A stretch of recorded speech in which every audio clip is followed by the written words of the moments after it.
Warahmatullahi wabarakatuh. Selamat berjumpa kembali dengan channel Benteng Umat. Pada sore hari ini saya mereact video yang baru saja di live streaming oleh saya Budi Ibrahim berkolaborasi dengan Pak Joshua Tuh dari Kalam Kristus, berjudul dua YouTubers berkeliling kota Jakarta ya tentunya, karena beliau ini kan di Kalibata ya, di Kalibata City ya, Indonesia yang bagi Kristus ya. Beliau di Kalam Kristus, Pak Joshua Tuh ini saya Budi Ibrahim dengan channel saya Budi Ibrahim. Tentu bukan hanya jalan-jalan ya, mereka tentu akan yang ngobrol banyak lah.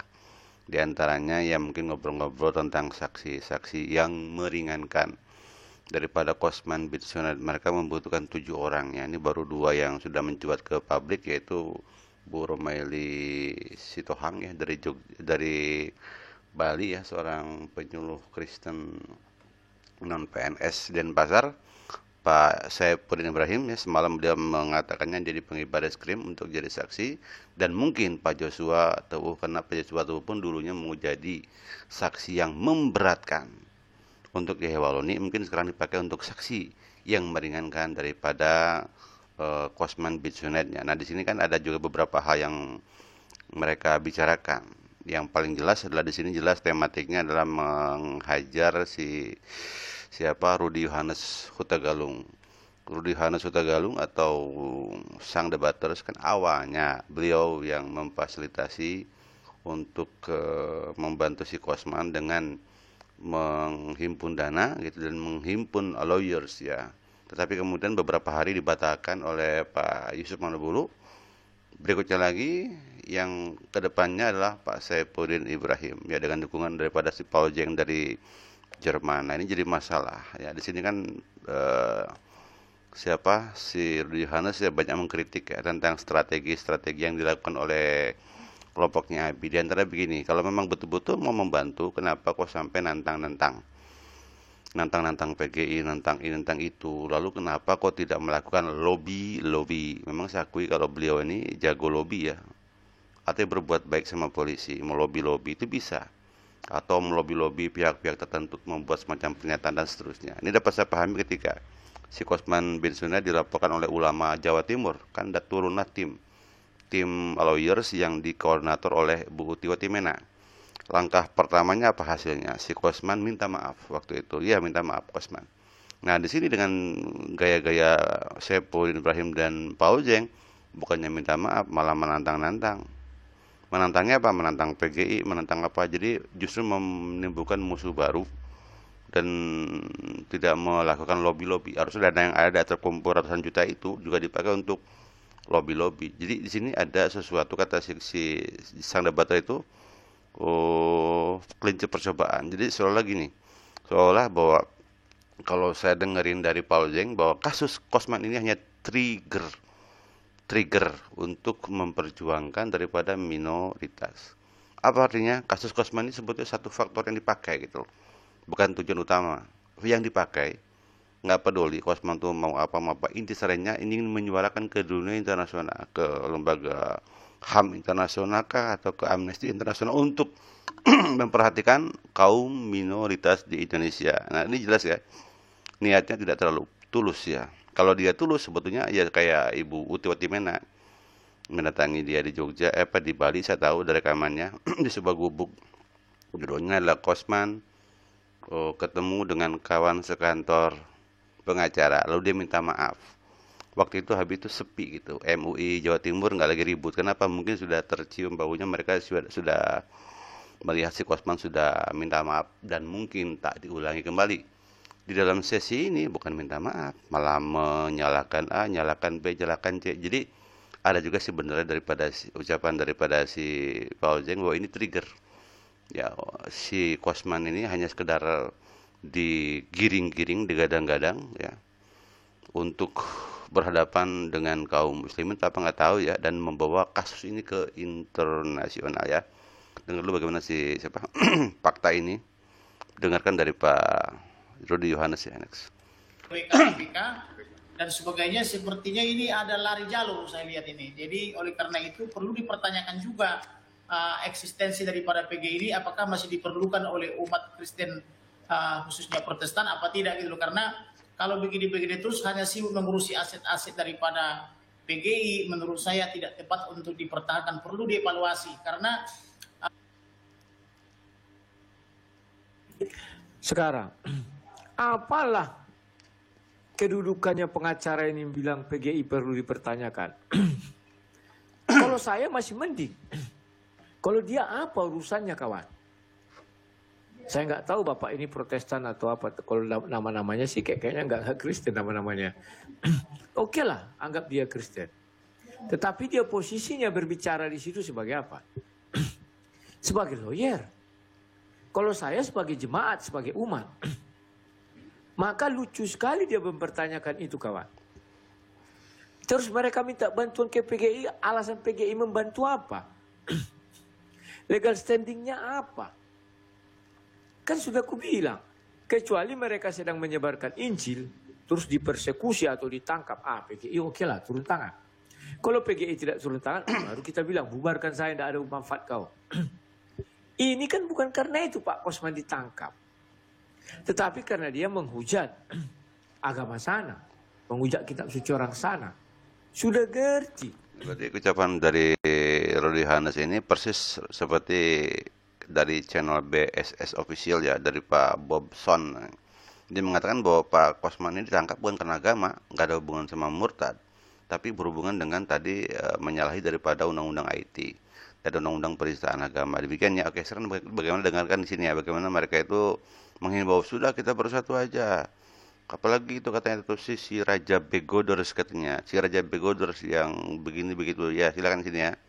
Mereka ya baku hantam, saya kan judulnya baku hantam antara sang debator dengan Abi Saifuddin Kalam Kristus Joshua Tuwoyenex ya. Jasamu tetap, kamu harus terima Yesus Kristus sebagai Tuhan dan Juru Selamat. Dan kepada teman-teman Kristober nih, sesama umat Tuhan ya, jangan lagi saling baku hantam sesama kita sendiri gitu loh. Misalkan nih Abi nih, Pak Saifuddin sedang berjuang membela saudara-saudara kita Pak MKC, kami dari sektor lain misalkan kami ikut menopang lewat siaran-siaran YouTube channel kita, dan mestinya kita bersatu saling menguatkan, bukan saling meruntuhkan, saling menghina, saling mencurigai. Saya mau katakan, saya ini bukan baru kenal beliau nih. Saya tahu beliau. Jadi Anda percaya bahwa apa yang kita lakukan untuk membela MKC, itu semua ada di dalam panggilan yang tulus, panggilan yang murni. Dan semua bisa dipertanggungjawabkan dengan moral terutama. Kalau kita bicara, ya, jadi saudara-saudara salah kalau saudara mau curiga lalu bangun isu-isu miring. Ya, mestinya kita saling dukung sesama hamba Tuhan, sesama Kristober ya. Supaya kita betul-betul ditakutin mereka karena lihat kita ini mereka lihat ini yang saudara-saudara yang Muslim ini, channel-channel Islam, dia lihat orang Kristen nggak bersatu, jadi seenaknya dia bikin. Coba kita bersatu, kayak begini nih kami berdua ini. Tapi mereka berani melawan. Kalau nggak ada apa-apanya mereka kalau mau melawan kita kalau bersatu. Waduh, makanya mereka ngeri-ngeri gitu loh. Jadi teman-teman dukung dalam doa. Kalau Anda tidak bisa dukung dalam material, dalam apa saja yang dibutuhkan dalam perjuangan, dukung dalam doa dan dukung dalam semangat. Kasih kata-kata yang mensupport, kata-kata yang membangkitkan semangat orang yang berjuang gitu loh. Mungkin kok nggak bisa buat apa-apa.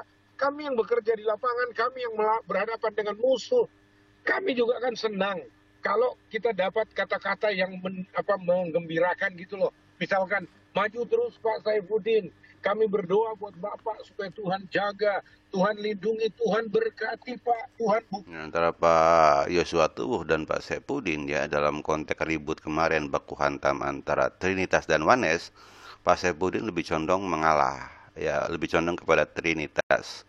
Bahkan Gracia Apelo pun mengatakan, oh Pak Saifuddin itu orangnya Trinitas loh, jangan diapa-apain loh. Nah sementara ini jadi bulan-bulanan ya, sampai channelnya pun ya lumayan juga lah habis juga viewersnya. Pada saat ribut antara Trinitas dan Oneness, Abi Saifuddin pintar dia cari aman.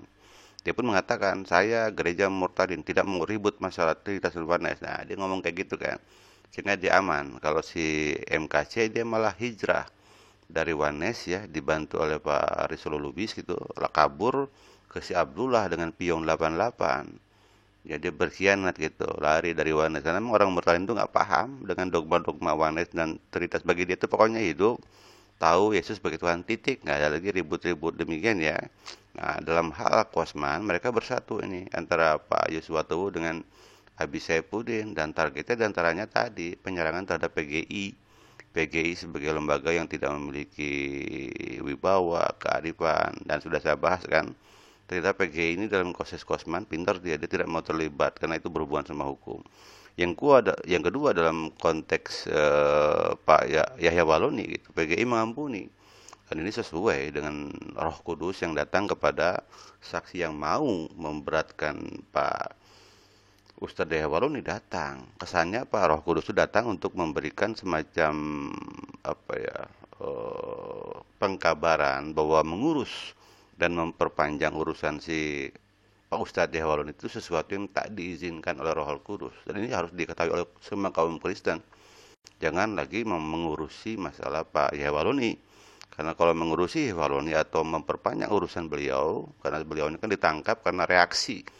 Ya, karena MKC ditangkap, maka dibalaslah dengan laporan lain. Pak Yahya Waloni harus ditangkap demi keadilan, katanya begitu. Padahal bukti-buktinya belum lengkap. Nah, itu sesuatu yang tak disukai oleh Roh Kudus. Makanya kalau kita tidak mau menentang Roh Kudus, ya jangan mengurus lagi masalah Pak Yahya Waloni ya. Demikian ya, next ya. Bukakan rezeki berkat, Tuhan amankan keluarga, kami terus berdoa, kan enak. Pak Joshua Tewu maju terus, jangan takut Pak, di jalan nyatakan kebenaran Pak, kami dukung dalam doa, Tuhan pasti tolong, Tuhan berkati, kan enak ya Pak Saifuddin. Iya, ada lagi Sang Pegodes itu. Saya itu nggak tahu nama sebenarnya dia itu siapa ya. Itu dia selalu Sang Pegodes. Masa Saifuddin Ibrahim dibilang go-bego? Iya, di mana-mana kamu bilang saya Pegodes. Kamu sebenarnya Raja Pegodes gitu. Iya, jadi dia ini ngomong sesuatu yang tidak dia lakukan. Itu Sang Pegodes itu. Dia tidak pernah melakukannya, sok pintar, semua apa yang orang lakukan, dia ikut nimbrung. Dia selalu ngomong ini itu, Sang Pegodes itu. Ya ampun. Ini gak mau bela, tapi Yudas dia bela. Iya, Yudas dia bela, Saifuddin Ibrahim diejek-ejek. Itu antikris katanya. Ya ampun, semoga Saifuddin Ibrahim dengar ini kata Sang Pegodes. Al-Qadrunia mungkin. Ya tapi bagi saya ya, saya nggak pernah kenal dia, saya nggak pernah bercerita tentang dia. Nah, baru kali ini nih saya masukkan sebagai Sang Pegodes. Dia apa namanya, rindu disapa nanti aja, jadi udah disapa ya. Ya, terima kasih ya, saya sudah ikut menyapa Sang Pegodes. Pasti kamu nonton YouTube saya ini, Sang Pegodes. Bacaannya apa sih? Kok Rudi saya apa ya asik. Oh iya mungkin kita nggak, saya sih nggak tahu, nggak ada urusan saya beliau kayak begitu itu. Iya. Istilah ya. Enggak, dia agak apa? Pokoknya saya tahunya dia Sang Pegodes. Iya. Oh, itu kayaknya dia mau bikin sinonim GOBL.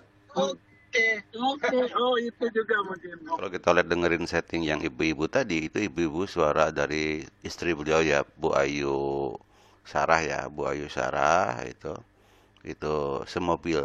Berarti apa ini mobilnya? Mobil Pak Abi Saifuddin.